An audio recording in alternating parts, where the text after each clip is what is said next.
what's the question?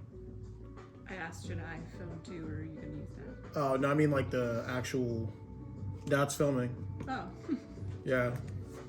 All right. So this is the pre-K through 5th graders at Grandview Elementary. Awesome. Um, Well, I hope everybody watching is doing wonderfully well. You grab a chair.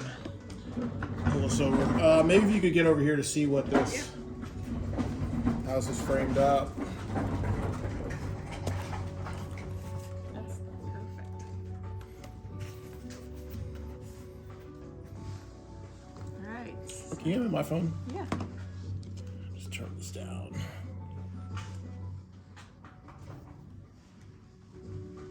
Wonder if that's. I don't know. All right. I guess we'll know. Yeah, we'll know. Yeah.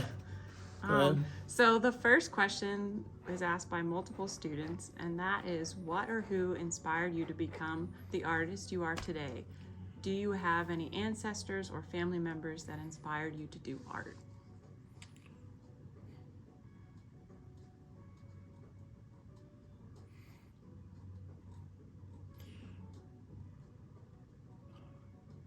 Yeah, absolutely. I don't know if I would know exactly who they all are, but the ancestors are the ancestors. Mm-hmm. Yeah, like so. I guess what I mean by that is I'm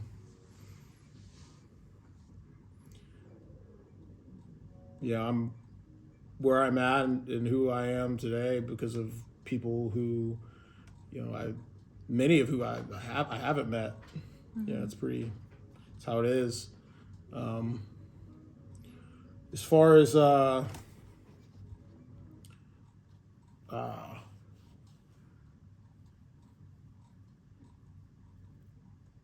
specific memories of people, my dad definitely taught me how to work hard and care about the quality of the attention that is put into the work you're doing. And I think what I learned from my mom is how important it is to do something that you really love. She loved to garden, and how I guess powerful it can be to like not complain about things and just love what you do. And so yeah. What's the next question? The next question is, why do you just give some paintings away?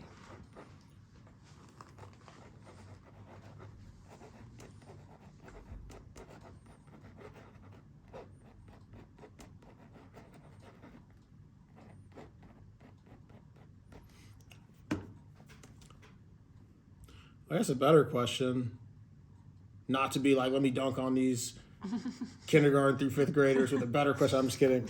No. But like another good question to like build on from that is why not? Why not give the result of what you love doing away? So I think for me, it's always made more sense. Like, why would I not do that? And the only answer that I'd be able to come up with for that would always be because I don't want to, and that's not something that I want to not want to do that. So because I want to. Mm-hmm. Mm-hmm. Why did you decide that you wanted to stay in Pittsburgh?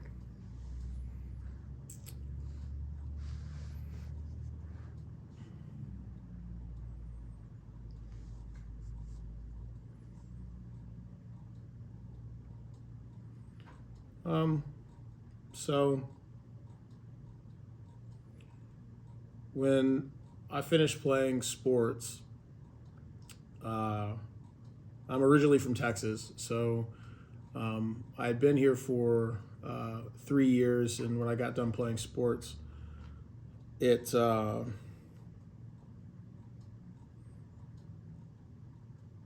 and while I was here playing sports, you kind of get to know the city, but not so much, just because you're so focused on like what you're doing and being an athlete. And when I got done,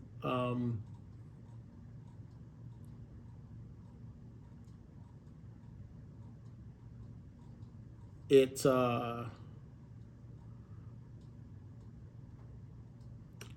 I guess like I figured I could always go back to where I was from, but I had not yet really explored where I was at yet, and so, and 10 years later, or a decade passes, and I'm here, doing what I've kind of been doing since, making art. But there's other places, and I'm excited to see like, where else I could have a little home base studio, and but it's awesome to have a home base in Pittsburgh. Yeah. Cool.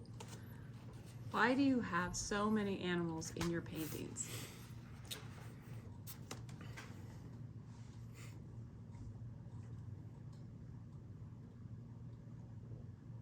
Animals are cool. Okay. Yeah. Animals are cool. And then going along with that, what's the story behind the elephants? Animals are cool, and elephants are cool. Yeah. All right, now I have some questions that are from specific students, so I'll Okay. try to pronounce all the names correctly. But the All right. first question is from Sienna. It's, why do you write your E's like you do? Is there a history or story behind why you write your E's that way? Like the capital E's, I think.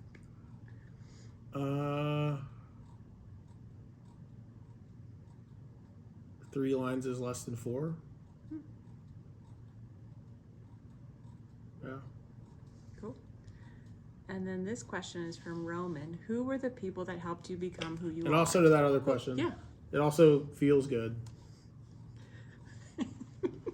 Basu, man, Basu. don't show your butt to the Basu. camera. That's provocative. Stop it. Come on, buddy. He doesn't know. That's a cat. They're like, oh, the cat. Basu made an appearance. He did. Okay. Oh, go ahead. No, what was you were on the Oh, another? the next question was, who were the people that helped you become who you are? Have you ever thought of giving up? And is from Roman. So I guess it's 2 questions. Yeah, I've had there's so many people. I think you can learn from everybody. I think you learn from everybody that you meet. And I think that as you do that, so the giving up question, that one there's many ways that I could hear that's being asked. I'm going to answer it in the way that I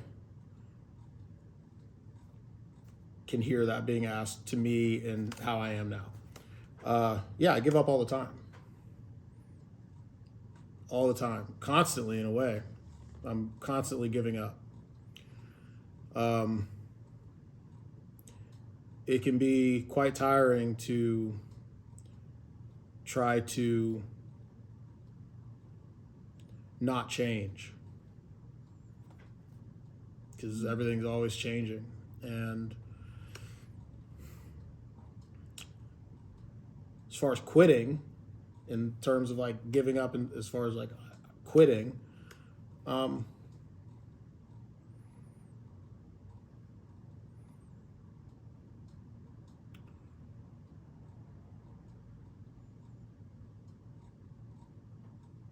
yeah, I quit playing football. There's tons of things that I quit doing.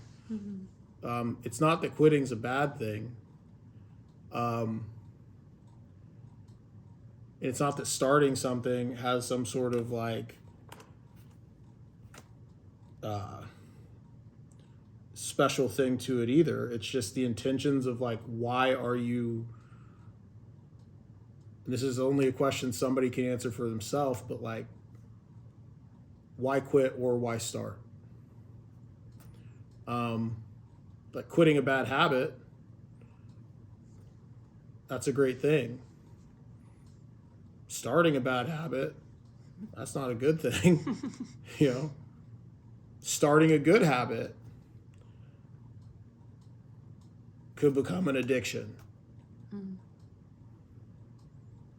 Quitting a good habit could lead to new possibilities, you know, so it's all about how, you know, a person can or does understand themselves and their own personal why.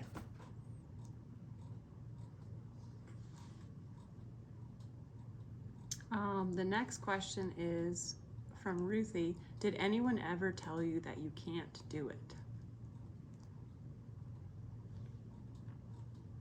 Yeah. I tell myself that all the time. All the time. All the time. I tell myself that. How else do you know you're doing something that you feel good about? Other than being like, can't do the thing that I don't feel good about. Can't do it. Can't do it. I can't do that. like, so yeah, all the time. Me, I tell myself that all the time. As far as if somebody else were to tell me that, I mean, sure, there's laws in ways. It's like that's part of it, you know, like, yeah, you can't do that. As far as someone discouraging me, I think the times, if that's ever happened, it's been I guess in a way me doing that to myself as well, and believing something that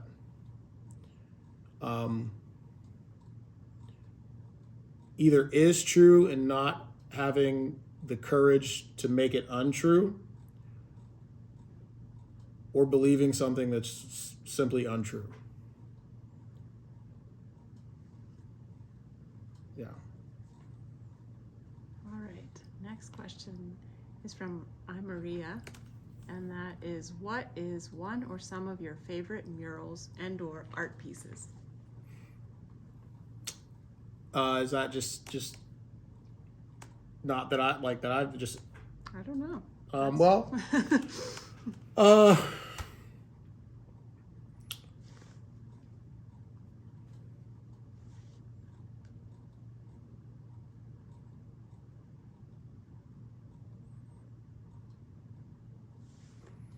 some of these questions at this point where I'm at in life now can be difficult to answer because I'm not answering for them who are asking. Mm-hmm. It's like I'm answering as I can answer from myself to myself. Mm-hmm.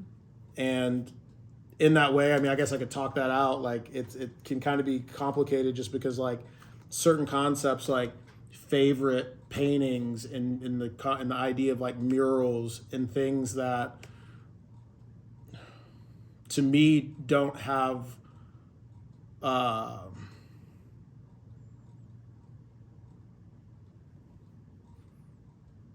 fixed definitions.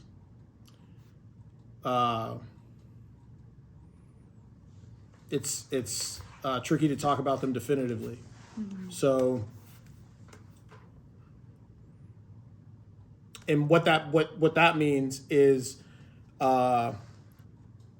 if there was wind blowing right here, and I was throwing dust into the stream of the wind blowing, and you saw me throw the dust in, and then it blows it down here, and you see that we're talking about the same dust that was here. It's like, yeah, that's what happened, or that's what we're talking about, but it's different, mm-hmm. Perspective. So,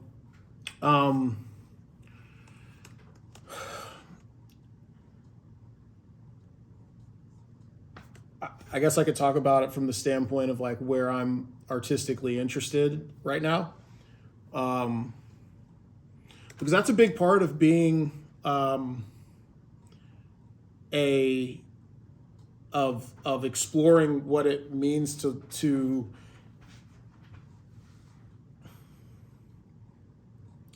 get to explore creatively with a life lived.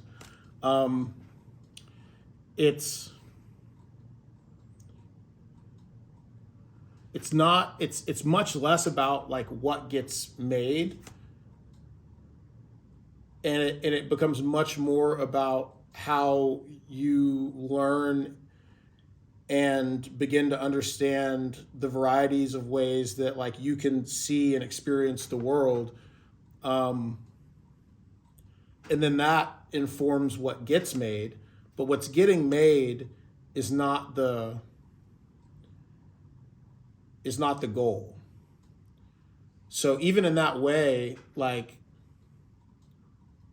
being inspired or having appreciation for something also isn't the goal. It's to be able to see something that maybe you wouldn't have appreciation for and be able to practice seeing it in a way that you can see the beauty in it, or not, or see the ugliness in something that everybody else is like, that's beautiful, and you're like, because it's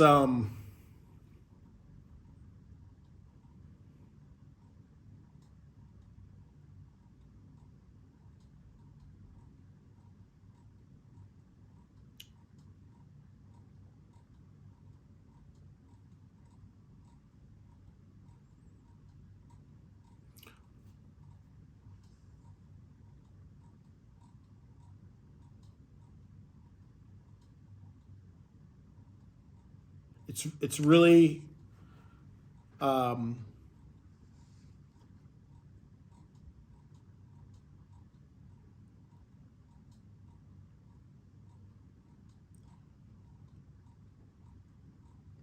alluring to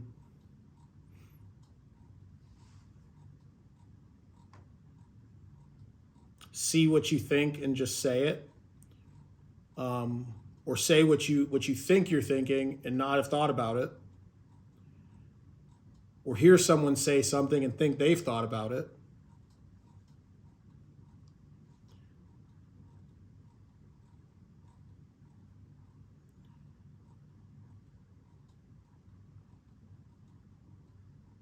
And there is something that's happening,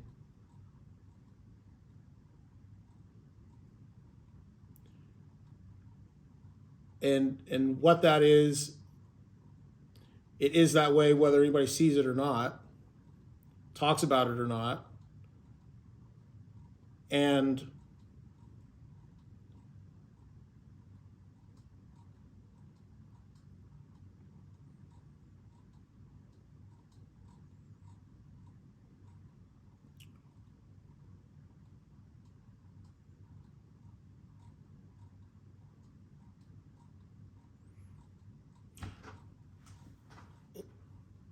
up to this point, it's always been much sweeter to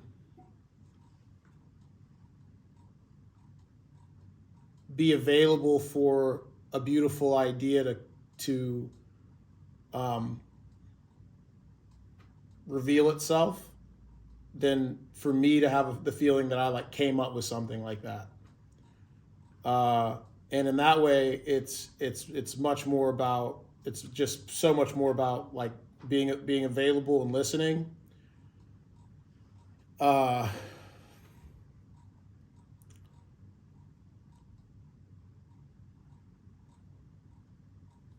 I know that like these are like kindergarten through fifth grade, so I know some of this stuff that I'm saying, even though I know everyone is capable of understanding what's being said, some of these thoughts and ideas, they unpack themselves as like somebody's ready, and grows and goes through life. So, but I'm not going to talk to like them like they're like little children that can't understand because they totally can. Yeah. Okay. What's the next The question? next question is from Juliet, and it's, why do you sign your name with an I? With an I? Like E-Y-E-I. An I. Hmm.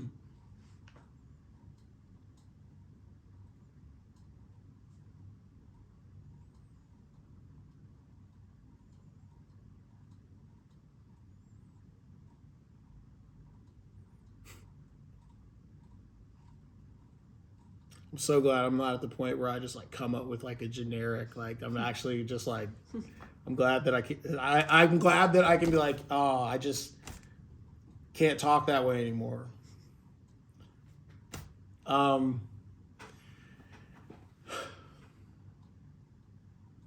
The beauty of symbols is that they are completely able to be interpreted on a personal level by every single person, but collectively they become agreed on and show and reveal the collective perspective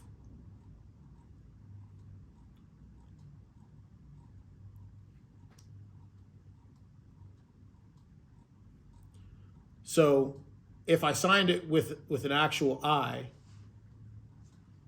it could either be like a symbol of the actual letter I, which isn't a symbol, that's a letter.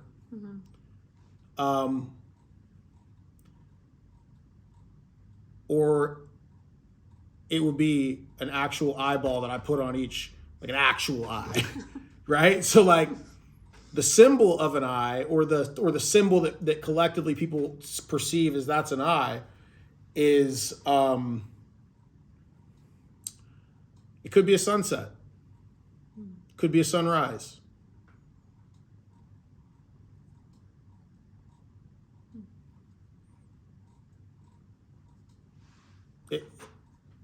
So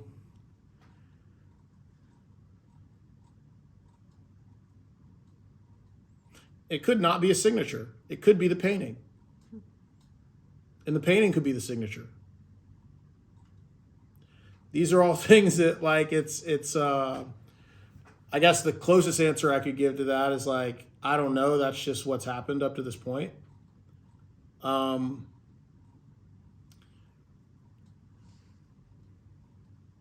But now that we're talking about like the idea of signatures,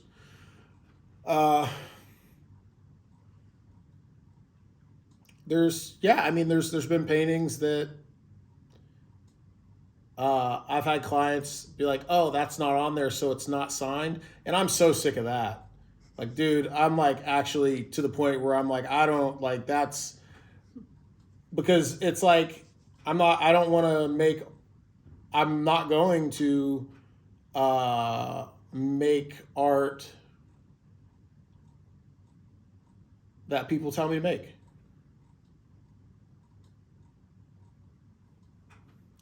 Like,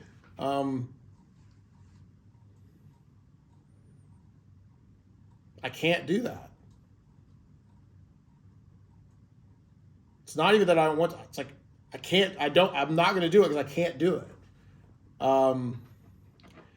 So I guess I don't know. That's a great question. I don't know.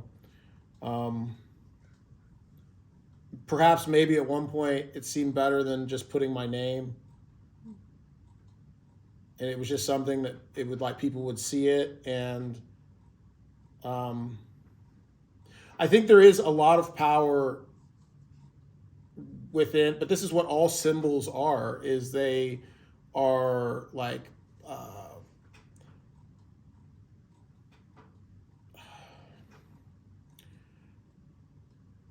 doorways to contemplation for a person, where when someone sees it, they're like, it's like a signature of intention. That when someone sees it, they can be like, I wonder what. Now we use signatures as a sign of identity, but that's not what a symbol is. It's not a sign of identity.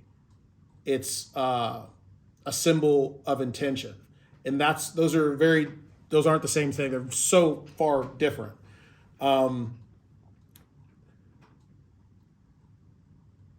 So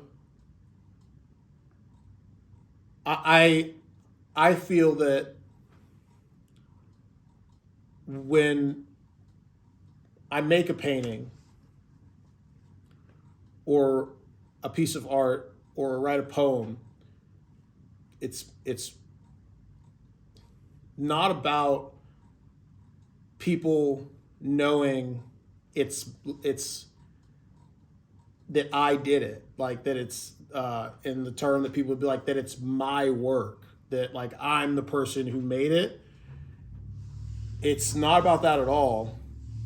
And that's why when I do put my name on paintings and I sign my name on paintings, that's me talking to me. It's like signing a journal entry to myself. It's for me. So if it's from a more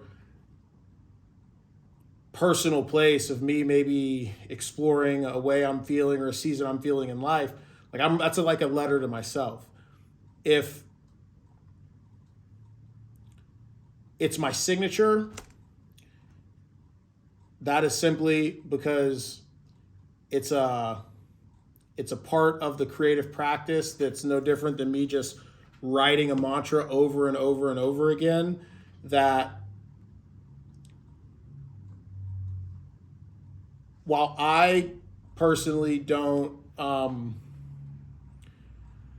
subscribe to the idea that because I'm the artist that made it and that I signed it, that someone should feel like it's more special because of that. I think they should vibe with it or appreciate it because it speaks to them. But at the same time, I can understand that there's layers of what being an artist and having art collectors means, and that is a thing. So that's when I sign my actual signature, that's that. When sometimes I'll sign it and it has the letters BARON. That spells Baron. That's me. When I introduce myself, I don't say I'm Baron Batch. I don't say that. I say I'm Baron. Or I don't say anything. I say hello. Just saying hello, that's equal to me just probably signing the I. Just being like, we recognize each other. We see each other. So it's a great question. And some of these answers are long and drawn out because they're great questions and I haven't looked at them. None of this is like I looked at any of these before. That's been a funny thing why it's so difficult. It's been so difficult I don't want to do interviews because I can't. Because people ask you a question and you're trying to think about it and they're like, all right, next one. You're like, that what? Like, oh man, I should just be cool with that and be like, okay, guess I ran out of time. Couldn't do it. Failed the interview. Yeah, that's totally how I should approach it. Because that's how it's like, but like, right? You hear what I'm saying, Lauren? Mm-hmm. Failed the interview. Dang. Make it like it's a job, like a job application or something. Anyway, what's the next one? This one is from Sapphire. It is, how do you feel when you finish a piece of artwork or a painting?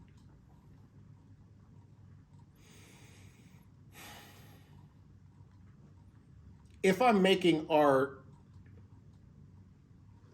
I feel like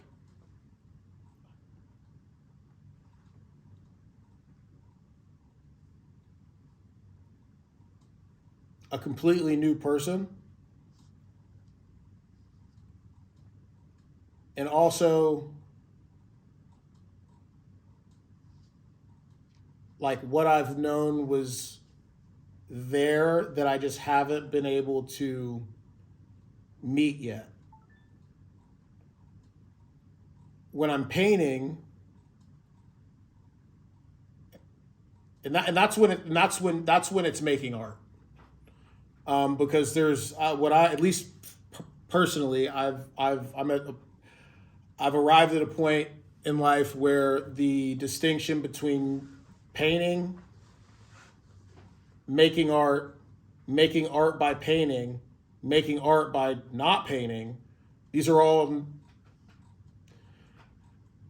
they all have their nuances that make them different.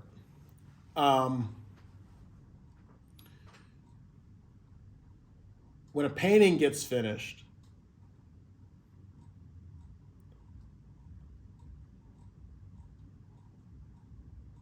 that is more of me practicing my knowledge of tools, material, medium. And it's much less about how I'm feeling I want to express. It is much more scientific. And in that way, the painting is finished as soon as I say, this is the way I'm going to do this painting. Because you get to a point where you have a knowledge over exactly how that needs to go to do it. And then it's just about, it's like breathing. You don't have to think about it.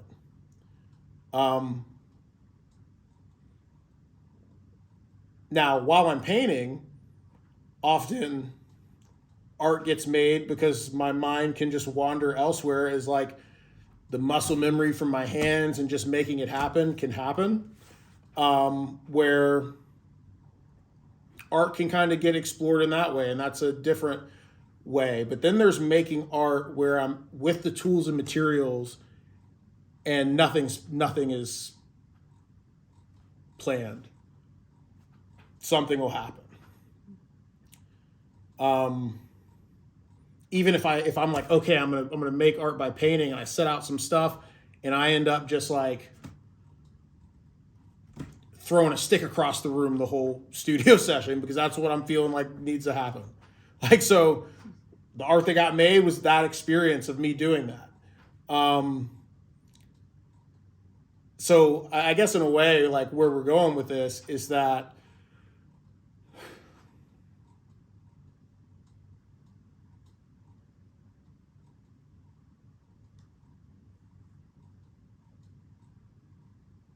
to make art, for me, to experience the have the experience of making art, that can never occur with me placing the idea of an audience first. It can't happen.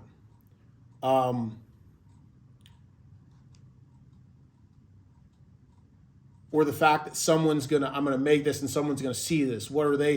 That never. It's not that at all. It's now a painting, sure. That's a whole different thing. So that's why when I say like making art, it feels like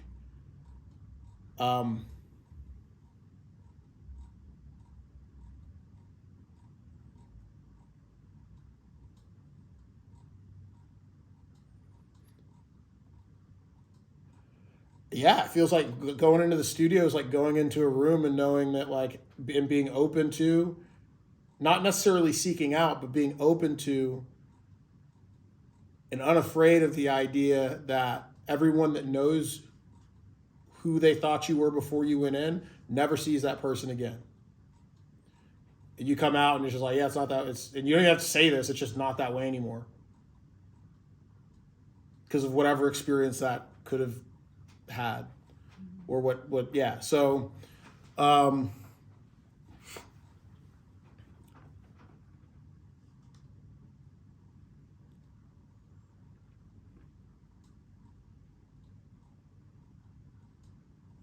it's kind of like when you look at a painting or read a book multiple times or see a movie multiple times, and it means something different every single time, in a way that like you might revisit the same exact thing, but the way that, because of the experiences you've had in life now are being layered on top of what is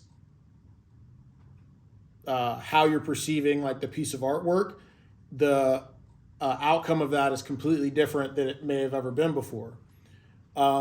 That's what going into the studio is like. That's what that experience is for me as an artist. Is as I'm out having all the just living life, like there's other experiences happening that are just informing perspective and how I'm feeling about things. But the constant,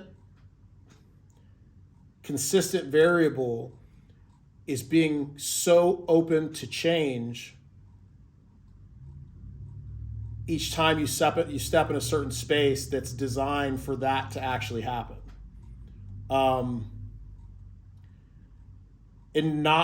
being okay with not being in control of like what that means. Because those are two different things. There's changing in a way that you're like, okay, I'm gonna work on changing this way, and then there's changing in a way that you have no idea. You have no idea like what it could be. You don't know. Like it's just unknown. You don't know. So,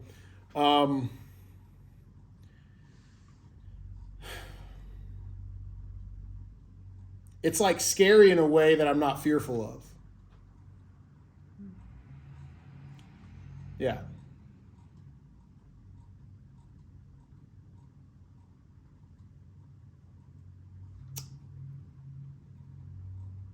These are great questions. What are other questions? Yeah, they are great questions. This one is from Ava, and it's how long does it take to do your artwork or make a piece of art?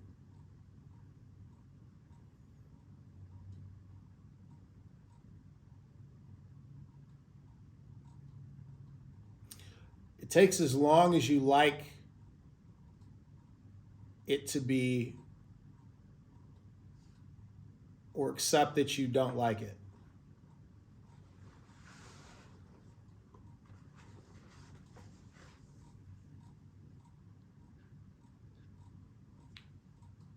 All right.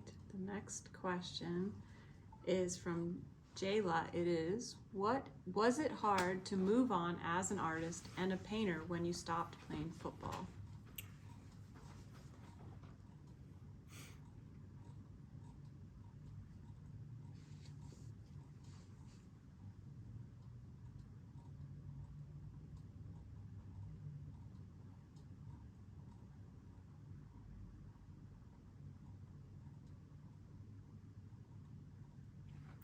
The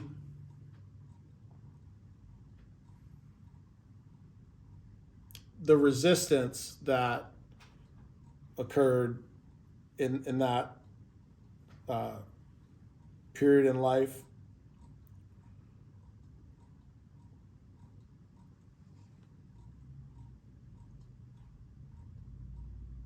came from my ideas of what I thought being an artist meant.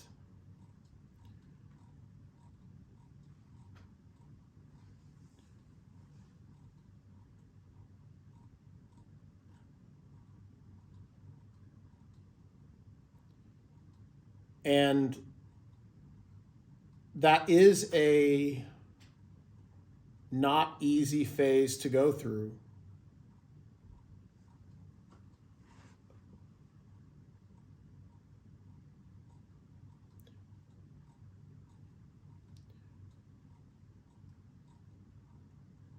Because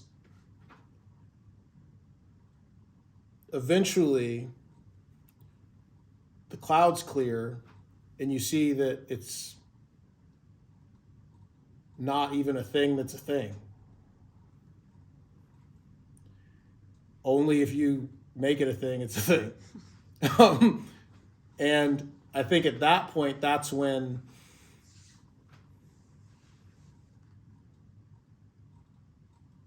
a human can start allowing art to be made through them. And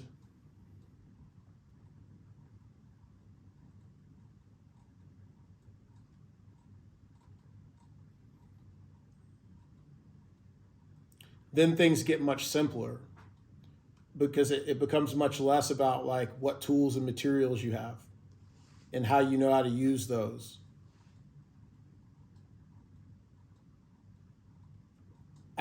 I that is not to say that the knowledge of tools and materials and techniques are not important. It simply means that the knowledge of tools, techniques, materials are not what make art.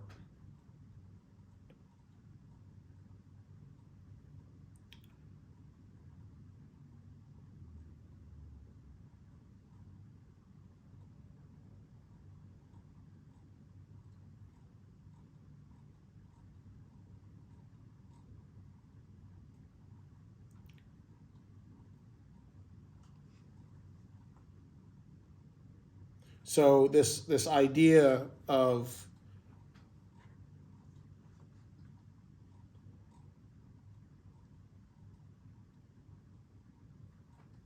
setting out on a journey to be something that you have an idea of creates all the storylines and leads to a place you'd be like, I got no idea what the heck is going on. What the heck? I don't know. Like I don't know. I'm not sure what I don't know, and but from that place of getting in the place where you're like, I don't know, what happens is there's a much sharper care to participate within practicing, which is showing up and being like, okay, I'm here for now. Because some people could be, here's the example. You're in a class and the teacher's like, what's the answer to this? Someone's like, I don't know. And they ask somebody else, they're like, I don't know. And they ask somebody else, and they're like, I don't know. And they ask somebody else, and they're like, I don't know.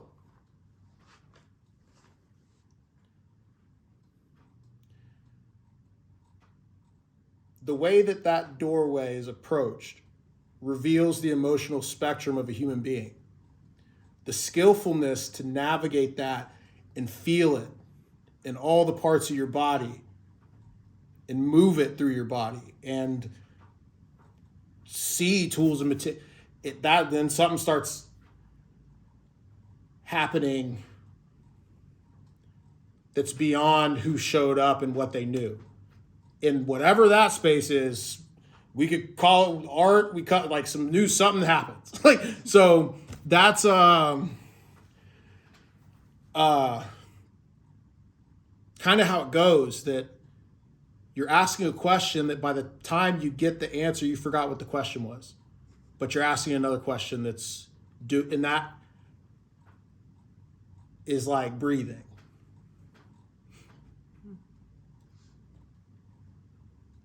Yeah. What's the next question?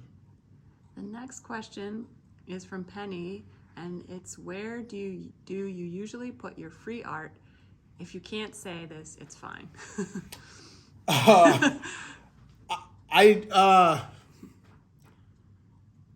Well, it's not always me that's like putting it out, so I don't know. And the people who I have help, I don't tell them exactly where. I don't tell them where to do it. It's just that they kind of have their idea of like their experience, and sometimes they may not know where they're going to do it. They just go on their adventure and it happens. So I don't know. There are times where I'll see a spot maybe and I'm like, oh, that would be cool. And those are the ones that like eventually I will go do them. Because doing the art drops and putting the art drops out that way, that's what that was always about for me in that way. It was like extending the intimate relationship that I have with myself in the studio to places outside the studio. And that at the time, that was a very new thing, because like in the studio, it's like you can kind of control so many variables to what's going on, where even the idea of going in to an environment and being like, I'm open to like change, it's like, oh man, that can kind of feel scary, but it's in the same environment. But even that's one of those weird little ideas that's completely wrong. Life is always, this is just what it really is, So,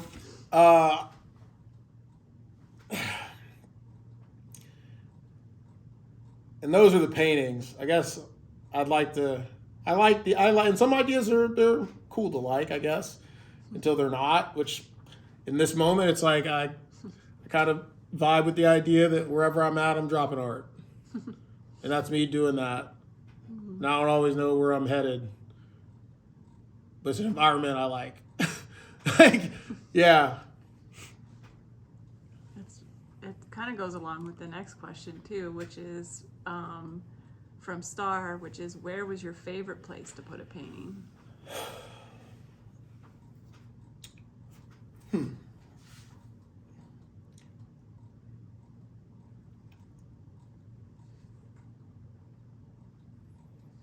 I don't recall.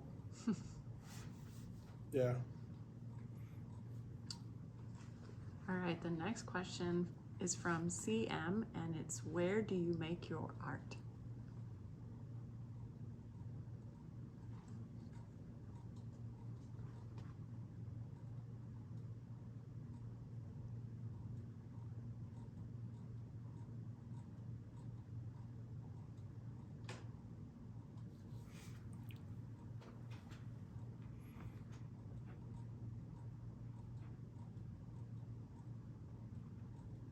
I don't know if I could answer that right now. All right, the next question is from On You, and it's, what is your favorite color combination or color scheme?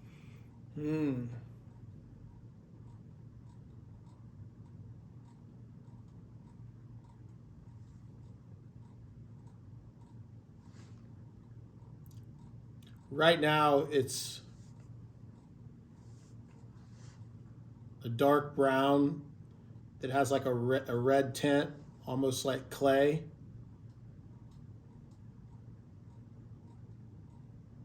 A very light blue that is just a shade blue past almost like all white, almost like the color of sometimes like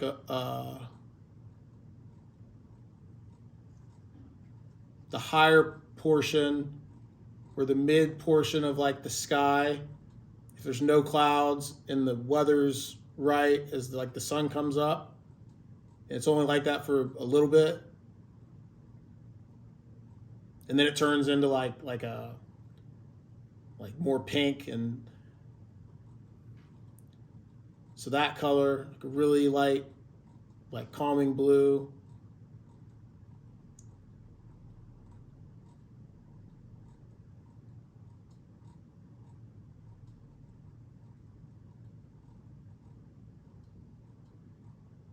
Those two colors together.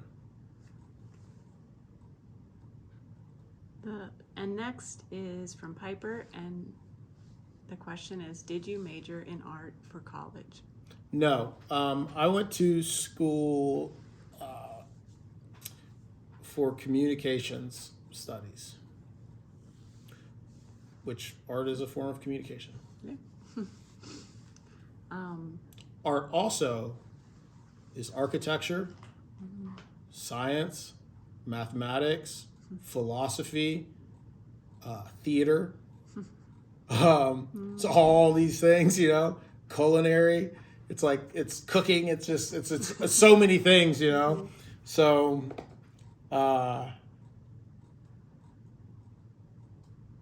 but on my college diploma, is that what it's called, a degree or a diploma? My diploma, is that, they give you the diploma? It's a communication studies. All right, a couple more questions. We have one from Leo. What are some things you do other than art? Do you have any hobbies?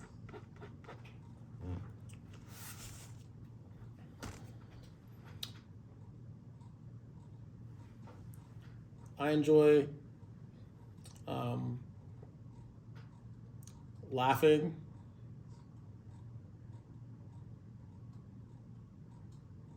I enjoy laughing with the love of my life and person who's interviewing me, Lauren, and my partner, Lauren. I enjoy cooking. I enjoy dancing. I've recently started playing a variety of different musical instruments. I'll just say music, exploring music. Decorating.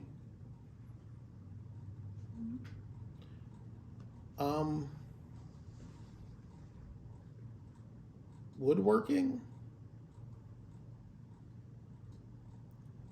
Aiming at things and throwing things and seeing if I can hit things and from how far away. But the objects I'm doing, I could be whatever. So I don't know what you'd call that. Aiming, like aiming at stuff. Like, is that what that is? I don't know. But yeah, it was like throwing and aiming.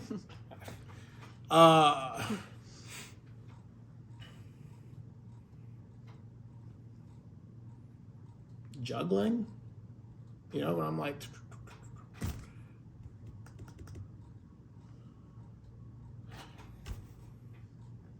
Nice. Yeah. There's so many things to do and explore. Yeah.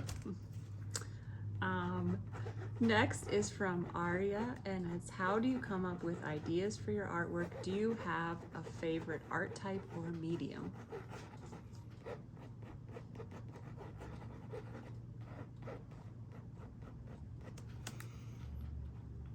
It's a great question.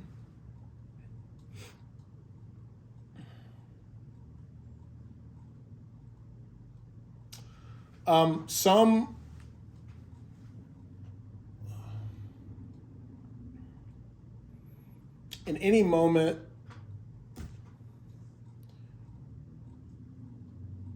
if you were going to think about something,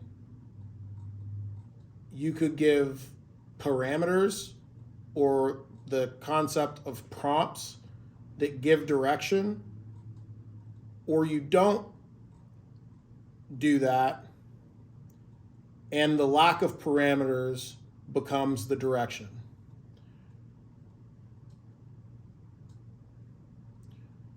So that's a primary practice of whatever discipline you're working within. From this comes the variety of creative exercises that some of which are very necessary to progress in any discipline. Drawing, for example, as a painter, you'll be a better painter if you draw. You'll become a better artist if you draw. You'll become drawing is a fundamental practice that the variety of skills that it trains your hands in, but also your mind in, apply to a lot of different things. So whatever ideas you may be available for, your level of ability is also a lens that you see those through. So the higher your ability level, the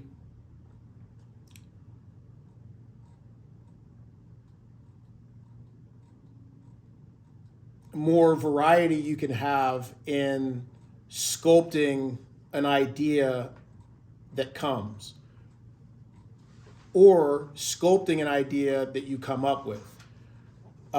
This is also not to say that great art can't be made from unskilled hands. It absolutely can. But to not have the desire to become more skilled ultimately is a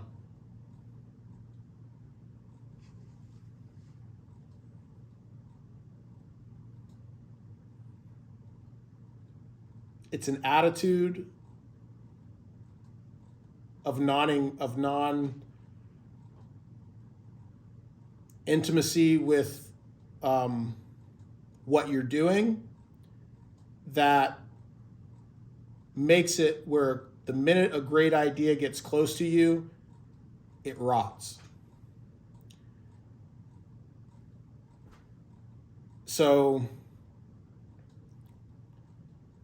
in that way, you'd never know that it was one anyway.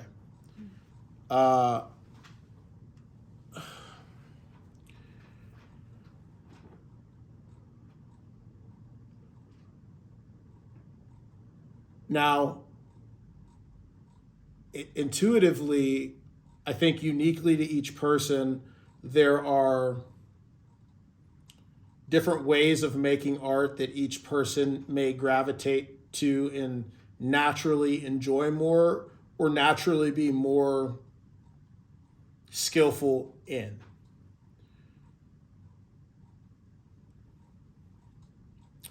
I think drawing and painting, for me, that's what mine was from the time I was young. Math was something that was not so much, but in learning math, in approaching and being disciplined at applying mathematic principles to drawing, to other parts of the art form, length of brush handles, all like the math applies in all these different ways, has made me more skillful in something that I was already naturally wanting to do. And I think that that's kind of the I guess you call it like the sweet spot, or the sweet spot of balance, is where there's a discipline that has nothing to do with you enjoying it, that sharpens the discipline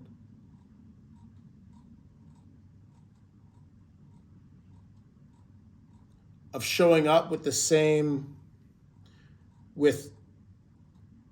attitude you would show up for as if you were doing something you loved. And when what that is actually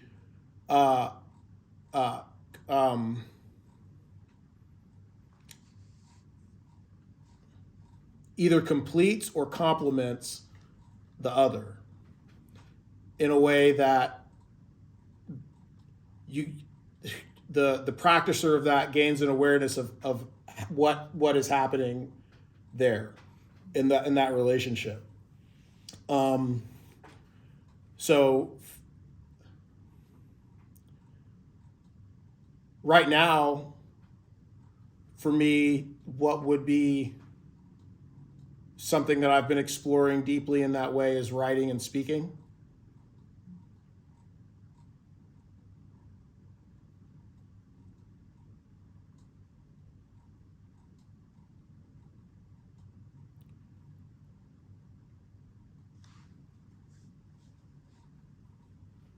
Yeah. Next question is from Sylvia. Do you have a technique for blending paints, especially blending spray paint?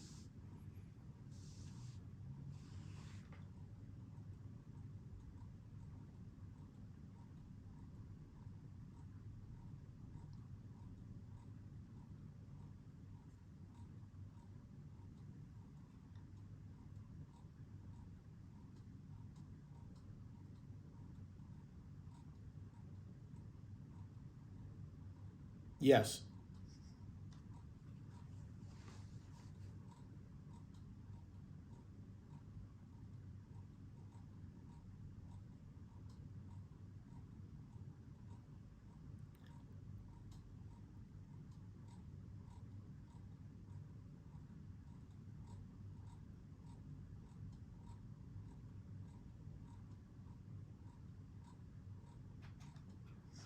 Yes. And next question from Owen. Do you draw every day?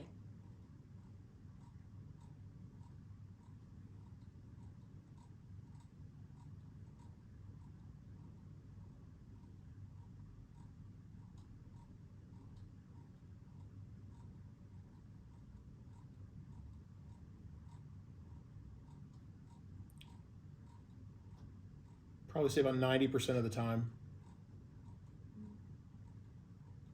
Yeah. Yeah, probably 90% of the time. And to go a little bit more into that, let's do a little demonstration on that. Okay. Can you grab this? Mm-hmm. Couple things. What you're drawing with.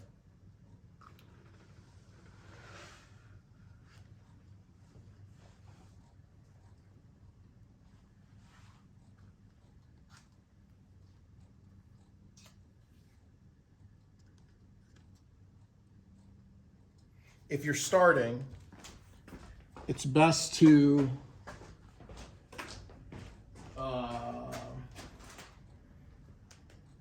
say, so this is my one of my work stations that has a bunch of my drawing utensils. Crayons are really good because you can keep working and keep your hands moving without them going dull in a way that they would stop making a line and you'd have to resharpen them. Like these right here, that could happen. And then instead of being able to just be with what's happening, you're like, oh, this is no longer is doing what it can do. So these are great because you can just keep going. Like what I could do is just peel this down, and they're designed like that. So that's all right. So let's see, right here, we'll grab some pieces of paper. Now, the material that you're drawing on is very much a thing also. And the reason why is pressure.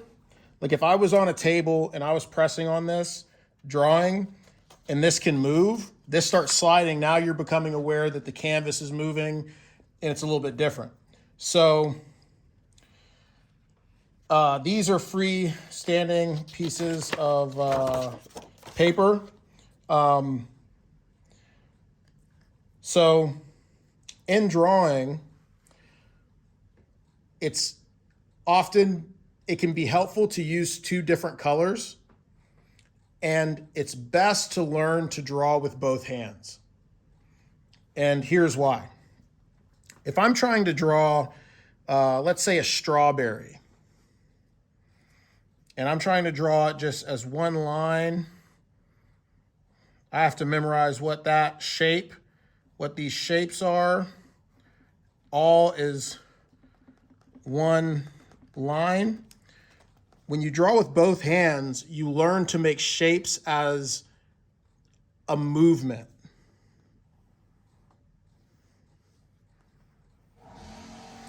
When you learn to draw with both hands and you explore different colors, you can think of this lighter color as almost like a sculpting tool where you're training this hand to move, and now you're drawing these guidelines where the strawberry shape that's in there, it's in there. So it's not about how this hand may feel if you were writing your name with it, but within the drawing practice, two hands, it's a whole nother hand that you're using. So I would say to get past the idea that it has to feel comfortable to be skillful. I think that's a thing that with making art is like a really it's like one of those lessons that once you just accept it to be that way, it makes you a lot better as an artist. That this doesn't have to feel like it's comfortable for the skillfulness to happen. That those two things aren't, they're not, in many ways they're not correlated at all. It's just simply an understanding of what the tools, materials, are, why they are like that, and the way that you get that understanding is by practicing. And then it's not about like anybody saying this is the right or wrong way to do it. You can come up with that and know that for yourself.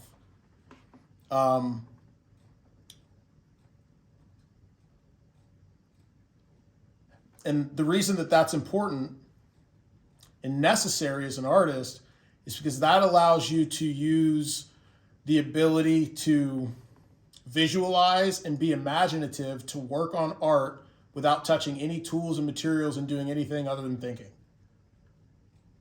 And being like, that's how that could, and you can just, and you know that you have the understanding of tools, materials, and skills, and you could do that. And now it's like, you could look at a blank canvas and it's never blank. Mm-hmm. Yeah. So, there's a lot of these. There's a lot of questions. I know. It's like, wow. Everybody had good questions. Yeah. The next one, this is from Jania. Jania, can you come visit our school, please? I will. Cool. Yes.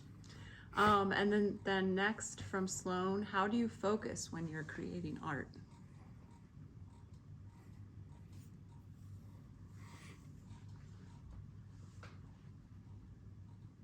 There's many tools for this.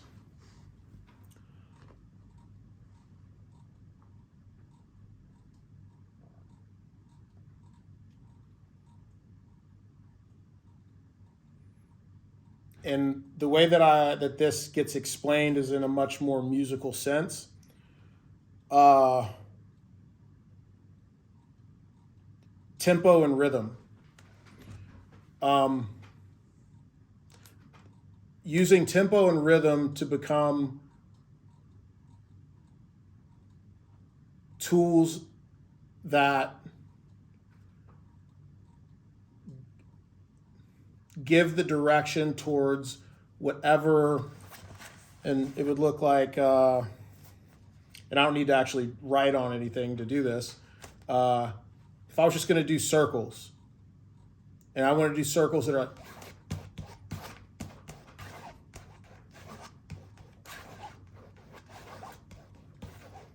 and I was just going to use that tempo, rhythm, and shape to draw an elephant, that stylistically would be its own style.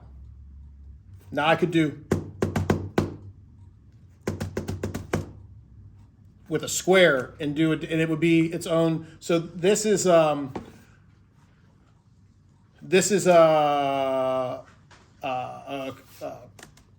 of the many creative practices to be like, okay, well, how does it help you focus? Well, it's not about coming up with anything. It's about obeying the rules.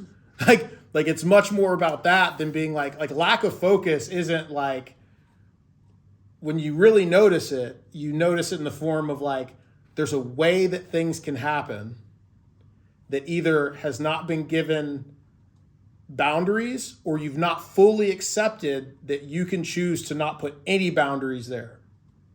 Now, on the opposite side of that is the